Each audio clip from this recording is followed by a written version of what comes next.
Hello guys, Gauri ശങ്കരത്തിൻ്റെ പുതിയ episode റിവ്യൂയിലേക്ക് സ്വാഗതം. അങ്ങനെ നമ്മുടെ ആദർശനെ കൂട്ടിയിട്ട് ശങ്കർഭായ് അവിടുന്ന് പോവാണ് കേട്ടോ. ഇതൊക്കെ കണ്ടുകൊണ്ട് പ്രൊഫസറും നന്ദിനിയമ്മയും അവിടെ നിൽക്കുന്നുണ്ട്. പക്ഷെ ആരും ഒരു വാക്കുപോലും എതിർത്ത് പറയുന്നില്ല. അവർ പരസ്പരം നോക്കി നിൽക്കുന്നതല്ലാതെ ഒന്നും മിണ്ടുന്നില്ല കേട്ടോ. പിന്നെ കാണിക്കുന്ന ചാരങ്ങാട്ട് വീടാണ്. ചാരങ്ങാട്ട് വീട്ടിൽ ഗൗരി ശങ്കറിനെ വെയിറ്റ് ചെയ്ത് നിൽക്കുവാണ് കേട്ടോ. ശങ്കർ അതേ സമയത്ത് ആദർശനെയും കൊണ്ട് വരും. ആദർശ് വീട്ടിലെത്തുമ്പോൾ ആദർശനെ കാണുന്ന മഹാദേവന് ദേഷ്യം വരുന്നുണ്ട് കേട്ടോ.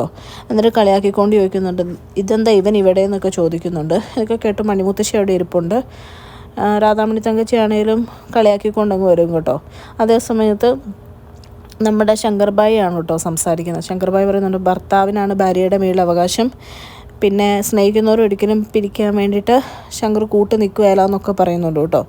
ഇതേ സമയത്ത് മഹാദേവൻ ചോദിക്കുന്നുണ്ട്, നിൻ്റെ പെങ്ങളുടെ ജീവിതം എന്താവും നീ എപ്പോഴേലും ഓർത്തിട്ടുണ്ടോ എന്ന് ചോദിക്കുമ്പോഴും ശങ്കർ പറയുന്നതെന്ന് വെച്ച് കഴിഞ്ഞാൽ, നമ്മുടെ വേണി ആദർശനെ സ്നേഹിക്കുന്നുണ്ടെങ്കിൽ അവരാണ് ഒരുമിച്ച് താമസിക്കേണ്ടതെന്ന് പറയുന്നുണ്ട് കേട്ടോ. ഇതൊക്കെ കേട്ട് ഗംഗ അവിടെ നിൽപ്പുണ്ടേ. ആ സമയത്ത് തന്നെ നമ്മുടെ ശങ്കർഭായ് അച്ഛനോട് പറയുവാണ്, അച്ഛനൊരു കാര്യം അറിയോ, ഗൗരി ഒരു നിയമത്തെപ്പറ്റി പറഞ്ഞിട്ടുണ്ട്, ഹേബിയസ് കോർപ്പസ്. ആ നിയമം അനുസരിച്ച് അനധികൃതമായിട്ട് വേണിമോളെ ഇവിടെ തടഞ്ഞു വെച്ചു എന്നും പറഞ്ഞ് അച്ഛനെതിരെ ആദർശ് നാളെ കോടതി പോകാനിരിക്കുക എന്നുള്ള രീതിയിൽ പറയുവാണ് കേട്ടോ. അപ്പോൾ ആദർശ് പറയുവാണ്, എൻ്റെ വേണിക്ക് വേണ്ടിയിട്ട് ഞാൻ ഏതറ്റം വരെയും പോവും, അത് അച്ഛൻ ഇന്ന് വേണീനെ എൻ്റെ കൂടെ വിട്ടില്ലെങ്കിൽ ഞാൻ ഉറപ്പായിട്ടും അത് ചെയ്യുമെന്ന് പറയുമ്പോഴത്തേക്കും മഹാദേവൻ ഇങ്ങനെ മനസ്സിലാവുകയാണ്, ഗൗരിയും ആദർശും നമ്മുടെ ശങ്കർഭായി എല്ലാം വേണീനെ തിരിച്ചു വിടാൻ വേണ്ടിയിട്ടുള്ള ഇത് തന്നെയാണ്. അതിൻ്റെ കൂടെ തന്നെ നമ്മുടെ ശങ്കർഭായി പറയുകയും ചെയ്യും കേട്ടോ, അച്ഛനെതിരെ ഇപ്പോൾ ഒരു ഹേബിയസ് കോർപ്പസ് ഫയൽ ചെയ്ത് കോടതിയിൽ നിന്ന് അങ്ങനെ ഒരു വിധി വന്നു കഴിഞ്ഞാൽ അത് ഈ നാട് ഫുൾ അറിയും. അല്ലെങ്കിൽ ചാരങ്ങാട്ട് വീട്ടിലെ കാര്യങ്ങൾ നാട്ടിൽ ഫുള്ള് ഫേമസ് ആണ്.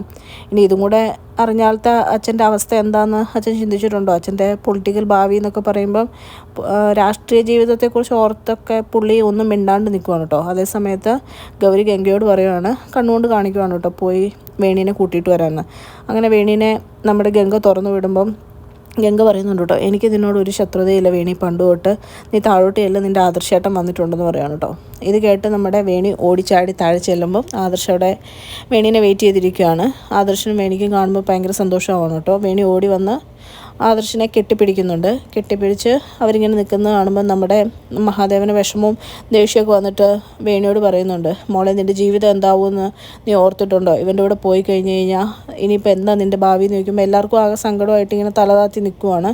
ഇത് കേൾക്കുന്ന ആദർശിന് ഭയങ്കര കുറ്റബോധവും വിഷമവും വരുവാണ്. ശരിയാണ് മഹാദേവ് പറയുന്നത്, കാരണം ആദർശിനി എഴുന്നേറ്റ് നടന്നില്ലെങ്കിൽ വേണിയുടെ ലൈഫും കൂടെയാണല്ലോ പോകുന്നത്. ഇത് കാണുമ്പം വേണി ശ്രദ്ധിക്കുന്നുണ്ട് കേട്ടോ ആദർശിൻ്റെ മുഖത്തെ വിഷമം. വേണിക്ക് ദേഷ്യം വന്ന് വേണി ചാടി എഴുന്നേറ്റ് മഹാദേവനെ വെല്ലുവിളിക്കുകയാണ് കേട്ടോ. ഇനി കാണുമ്പം എൻ്റെ ആദർശേട്ടൻ ഈ വീൽ ചെയറിലായിരിക്കുമല്ലോ, ആദർശേട്ടൻ എഴുന്നേറ്റ് നടന്നിരിക്കും എന്നൊക്കെ പറയുവാണ്. ഇത് കേൾക്കുമ്പോൾ എല്ലാവർക്കും സന്തോഷമാവുന്നുണ്ട്. വേണിക്ക് ആ പ്രതീക്ഷയും ആ ഹോപ്പും ഇത്രത്തോളം ഉള്ളത് കാണുമ്പോൾ എല്ലാവർക്കും ഭയങ്കര സന്തോഷമാകുന്നു കേട്ടോ. പക്ഷേ മഹാദേവൻ മാത്രം വേണിയോട് പറയുവാണ്, ഇങ്ങനൊരു മോളില്ലാന്ന് ഞാൻ കരുതും, ഇനി മേലാ നീ ചാരങ്ങാട്ട് വീട്ടിലേക്ക് വന്നേക്കരുത്. പുള്ളിയുടെ വിഷമം കൊണ്ടാണ് ഇതൊക്കെ പറയുന്നത്. അതേ സമയത്ത് നമ്മുടെ വേണി പറയുവാണ്, ഞാൻ ജനിച്ചു വളർന്ന വീടാണ് ഈ വീട്, എനിക്കിവിടെ വരാൻ ആരും അവകാശമില്ല, ഞാൻ ഇനി വരുകയും ചെയ്യും, വരുന്നതെന്ന് എൻ്റെ കൂടെ ആദർശേട്ടനും ഉണ്ടാവും. പക്ഷെ അന്ന് ആദർശേട്ടൻ വീൽ ചെയറിലായിരിക്കുമല്ല, എൻ്റെ കൂടെ എഴുന്നേറ്റ് നടന്നായിരിക്കും വരുന്നതെന്ന് പറയും കേട്ടോ. അത് കേട്ടിട്ട് ശങ്കർ മഹാദേവനും ഗൗരിയും നമ്മുടെ ആദർശിനെ വേണിയും അവിടുന്ന് കൂട്ടിക്കൊണ്ട് പോവുകയാണ്. നമ്മുടെ മഹാദേവനാണെങ്കിൽ ആ കൂടെ തളർന്ന് സങ്കടപ്പെട്ട് നിൽക്കുവാണ് കേട്ടോ. എന്നിട്ട് ഇറങ്ങാൻ നേരത്ത് നമ്മുടെ ശങ്കർഭായ് അമ്മയോട് പറയുന്നുണ്ട് കേട്ടോ, അമ്മ ഇനി തൊട്ടെൻ്റെ ഗൗരിനെ മാഡം എന്നൊന്നും വിളിക്കണ്ട, അന്ന് പറഞ്ഞ പോലെ ഗൗരിന്ന് തന്നെ വിളിച്ചാൽ മതിയെന്ന്. അത് കേൾക്കുമ്പോൾ രാധാമണി തങ്കച്ചിക്ക് കൂടെ പൊളിഞ്ഞു കയറുവാണ് കേട്ടോ. പിന്നെ കാണിക്കുന്നതെന്ന് വെച്ച് കഴിഞ്ഞാൽ പിറ്റേ ദിവസം നമ്മുടെ പ്രൊഫസറിൻ്റെ വീടാണ്. അവിടെ നമ്മുടെ ആദർശും വേണിയും ശങ്കറും ഗൗരിയൊക്കെ എത്തുകയാണ്. എല്ലാവർക്കും ഇവരോട് കള്ളം പറഞ്ഞതിൻ്റെ വിഷമം നല്ലപോലെ ഉണ്ട് കേട്ടോ. പ്രൊഫസർ ചോദിക്കുന്നുണ്ട്, എങ്ങനെയോ തോന്നി വേണിമോളെ നിനക്ക് ഈ കള്ളം പറയാൻ എന്നൊക്കെ ചോദിക്കുന്നുണ്ട്. എന്നിട്ട് ലാസ്റ്റ് ആദർശനോട് പ്രൊഫസർ ചോദിക്കുന്നുണ്ട്, നിന്നെ എങ്ങനെയാണോ മോനെ വളർത്തിയത്, നിനക്ക് എങ്ങനെ തോന്നി അച്ഛനോട് ഇങ്ങനെ കള്ളം പറയാമെന്ന് പറയുമ്പോൾ ആദർശന് വല്ലാതെ വിഷമം വരുവാണ് കേട്ടോ. ഇത് കാണുമ്പോൾ വേണിക്ക് മനസ്സിലാവുകയാണ്, വേണി പറഞ്ഞൊരു കള്ളത്തിൻ്റെ പേരിലാണല്ലോ ആദർശനെ ഇപ്പോൾ കുറ്റപ്പെടുത്തുന്നത്. അപ്പോൾ വേണി ഓടിച്ചെന്ന് പ്രൊഫസറിൻ്റെ കാല് തൊട്ട് ക്ഷമ ചോദിച്ചിട്ട് പറയുവാണ്, ആദർശേട്ടനൊന്നും അറിഞ്ഞിട്ടില്ല കേട്ടോ, ആദർശേട്ടനൊന്നും കുറ്റം പറയല്ലേ പ്രൊഫസറെ, എല്ലാം എൻ്റെ പൊട്ടത്തരം കൊണ്ട് സംഭവിച്ച എന്നൊക്കെ പറയുവാണ്.